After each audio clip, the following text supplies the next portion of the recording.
You don't have to change who you are to be accepted by others. You can simply be who you are, recognize that your weakness might be a strength, and let the world change around you. How does it feel to you, like, now stepping back into it after like over a decade working with Toothless, you know, and with Hiccup, and how does it feel to you, like, to explore now what you haven't explored before? It was a surprising turn of events, for sure, because I thought I had closed the book on that chapter of my life. But to be asked to revisit it in live action, it kind of opened up a whole new realm of possibilities. Not only doing it in a new medium and presenting a more mature version of the story, but it allowed us to go in and add more depth and richness to some characters who were a bit shortchanged in the animated movie due to time constraints and everything else. But it allowed us to go much more into the mythology of, you know, why this particular tribe is on this island in the first place and how they all came together, and also just how immersive we could make the movie emotionally, but also in terms of like visceral engagement when they're flying on the dragons. It was just an opportunity to dial everything up in additive ways. It was very complicated to figure out because we wanted Mason to feel like a jockey on a horse, moving with the animal. But of course, we're animating the animal as the last step.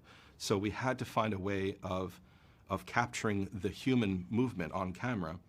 And so they built something called a gimbal, which is several meters tall, on pistons. It moves in 6 different axes. And on top of that, they did something innovative for this movie. It hasn't been done before.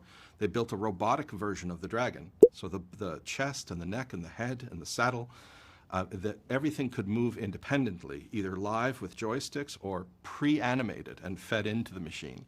So that when we put our live actor, Mason Thames, in the saddle, he was suddenly moving with the dragon if it was diving or ascending or rolling. We had all of that movement naturally affecting this boy. And so that became married with the animation in a seamless way, which makes it quite convincing and exciting. It's such an emotional movie too, right? Which one was the most emotional scene for yourself to create? The most emotional scene for me came in the scene where Hiccup is supposed to kill a dragon in front of the whole village. And it starts with his father, finally proud, talking to, you know, all of the assembled Vikings.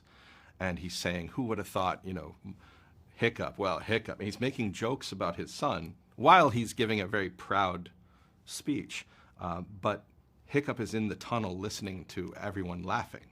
And we put a camera on Mason's face and we just stayed with him. And you felt the sting and the pain of what it is to be ridiculed like that. And to still have the strength of character to then walk out into the middle of that group and do what he's going to do, which is to try to tell them they don't have to kill dragons.